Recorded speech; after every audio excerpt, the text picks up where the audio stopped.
Today is October 16, 2022.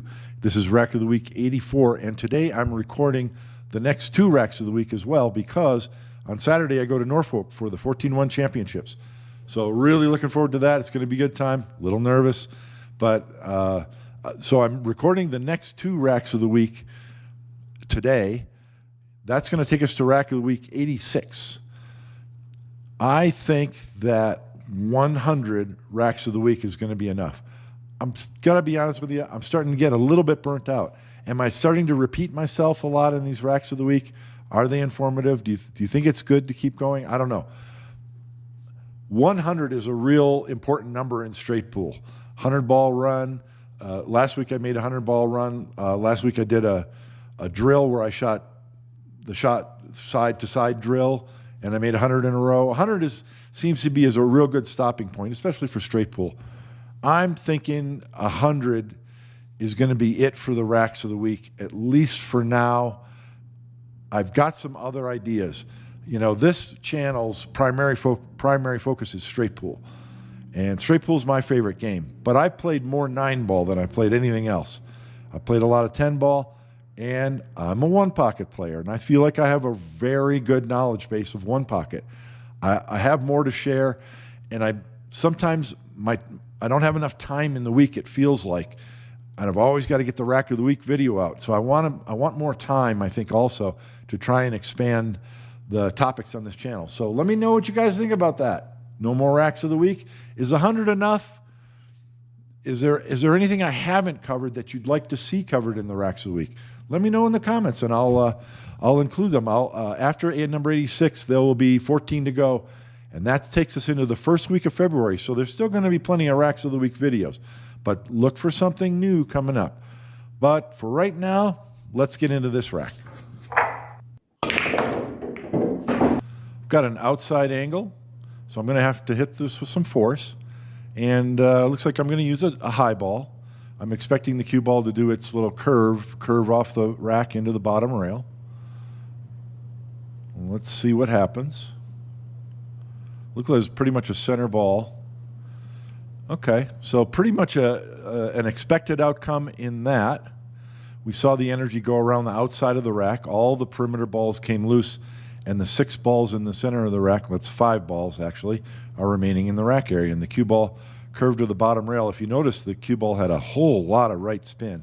And I'm hitting it really hard, and that's contact-induced spin from the object ball. And the cue ball hit the rail somewhere around here and actually came back this direction.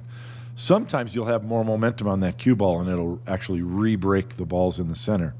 But in this case, I've got that cluster to deal with. So as far as rack analysis goes, I've got a re-break situation. There's no picking these balls apart. You've got to open them up. So I really would love to find some way to come at them from the bottom. You could also shoot some shots of maneuver to try and get a shot on this 6 ball in the corner, and then your cue ball will run into these and open these up. An insurance ball is a little less predictable there. Maybe the 1 ball would work, but I've got a shot with this 13, and I want to open them now. And I know from experience, you know, you might say, okay, all I need to do is come up here and tap them, and then I'll have the 9 ball as my insurance ball. Well, things don't always work out the way you hope or the way it looks like they should. And so in this case, I think a lot more speed is warranted. There's times when you're re-breaking a cluster where you're not necessarily hoping for a particular insurance ball. You want to get those balls open and primarily get the cue ball free from the cluster so that it doesn't get stuck in there. There's 13 balls on the table now, I think, or 14 balls on the table. And so I'm going to have a shot. You've got to put some speed on this shot and go for it. Now I'm hoping the cue ball will hit the cluster, go to the rail, and come out center table. But let's see what happens.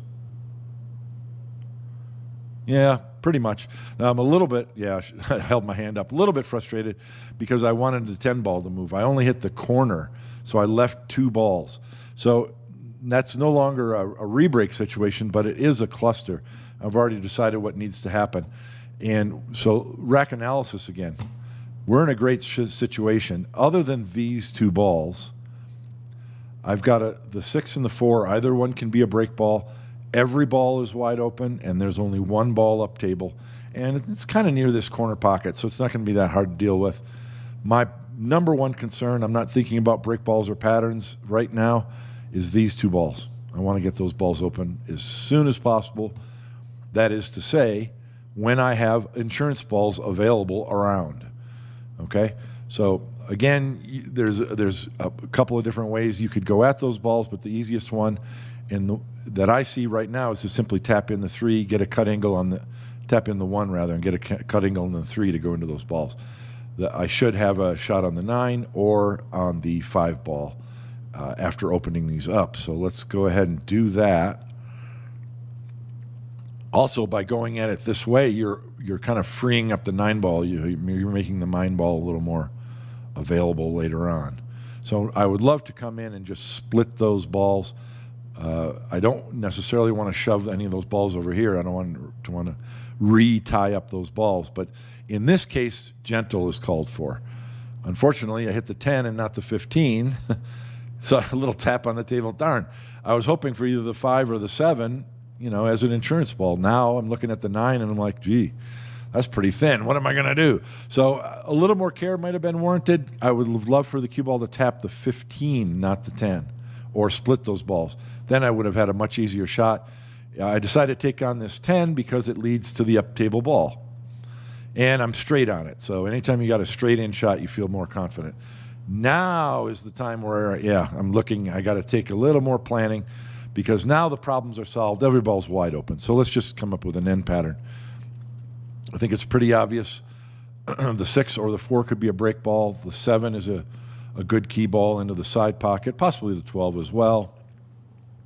If you're looking diagonally from the 7, there's the 12 ball. So that might be a good end pattern to end the rack with 12, 7, 4 or 12, 7, 6.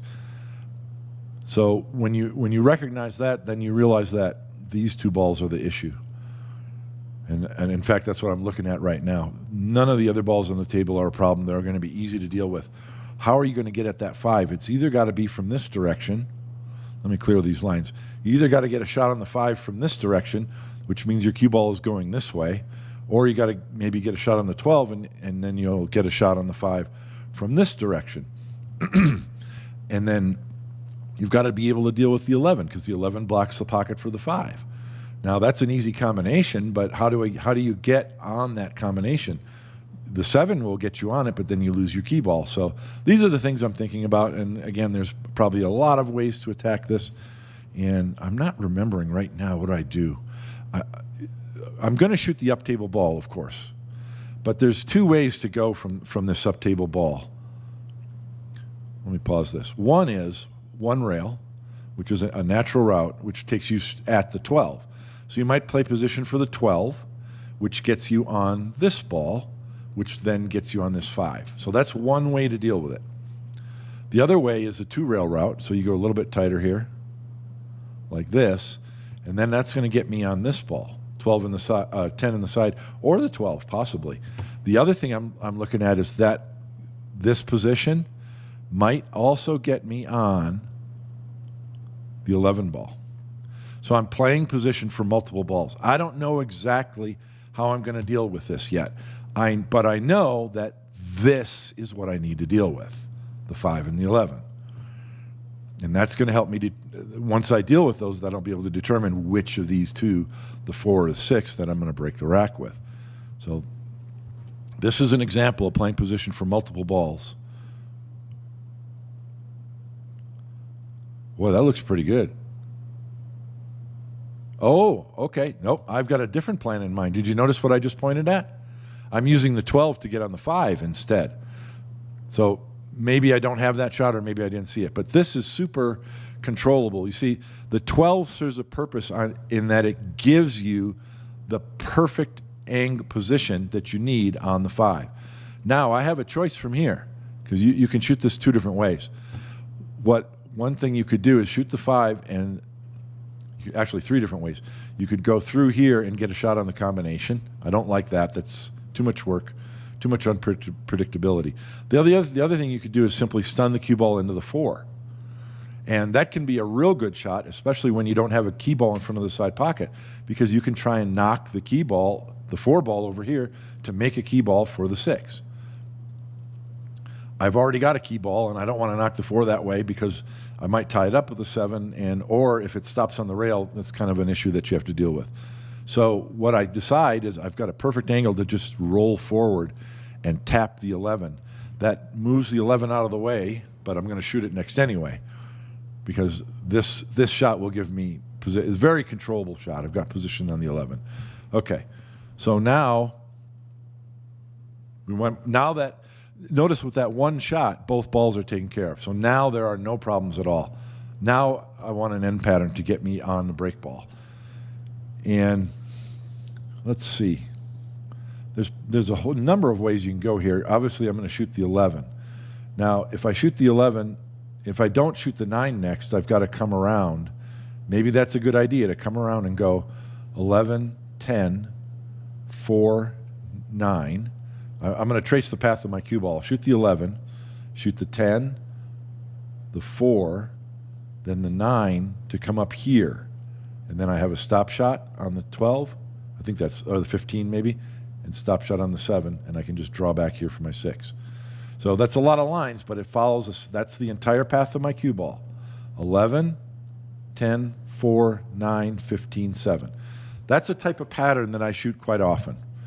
You're using a rail ball as your K3 to get in a ball in the middle of the table to reposition for your key ball. So from this ball, I would hope to have a stop shot, but I'll get rid of these lines now, but if I end up with this angle on the 15, it's really simple to just go to the bottom rail and up, and then you're on your key ball. So that's a really workable pattern. I don't shoot that. I'm going to shoot the 9 ball next, and I'm not sure why that is, but let's take a look at what I do, because I'm not remembering. So in order to shoot this, I end up getting the bridge because I'm a right-hander. Even, you say 6 foot, I'm 6'5". Oh, you can reach lots of shots. Well, here's a 6'5" player getting the bridge. You can't reach everything. And you don't want to shoot with an awkward bridging and stance, because that's how you miss. Okay. So now I think I'm playing position for multiple balls. And I'll show you an idea here.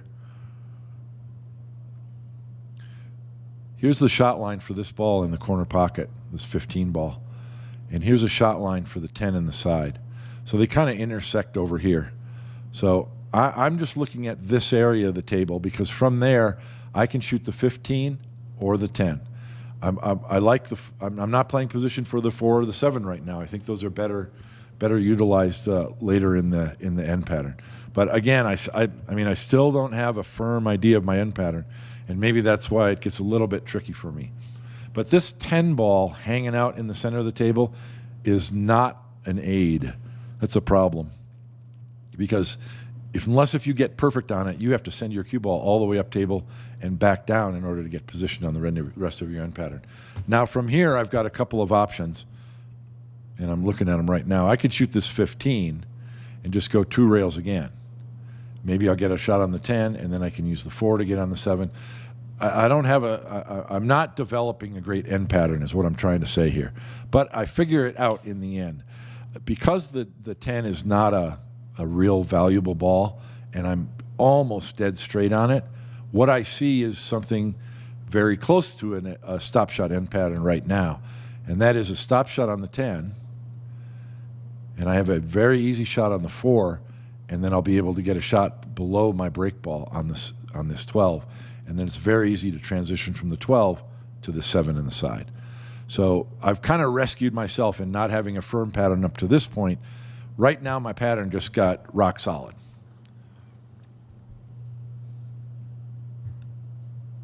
So once again, like that 8-ball shot earlier in the rack, when you're straight in, boy, straight pool players love straight in shots, especially when all you have to do is stop the cue ball.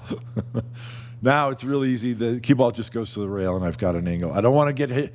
I don't want to hide myself behind that 6. That would be terrible. But even though I've got an angle here, it's real easy to just I have too much angle to just stun the cue ball up, but I can go to the rail with right English, inside English, and kill it and get real straight on that 7 ball. Even if, here's the shot line, even if well, I'm pretty much straight, but even if I ended up above it, this is really simple to just go to the rail and spin with inside English and come up here for the break shot. As it is, I'm straight in, and I've got a real easy stun shot, and then I've got a great break shot for the next rack. This is kind of similar. The break ball is in a very similar position. If you remember to the shot that began this rack, the ball was here, but the cue ball was an outside angle. Now I have an inside angle, but it's the same stroke. Center ball at the top of the cue ball, put some nice follow on it.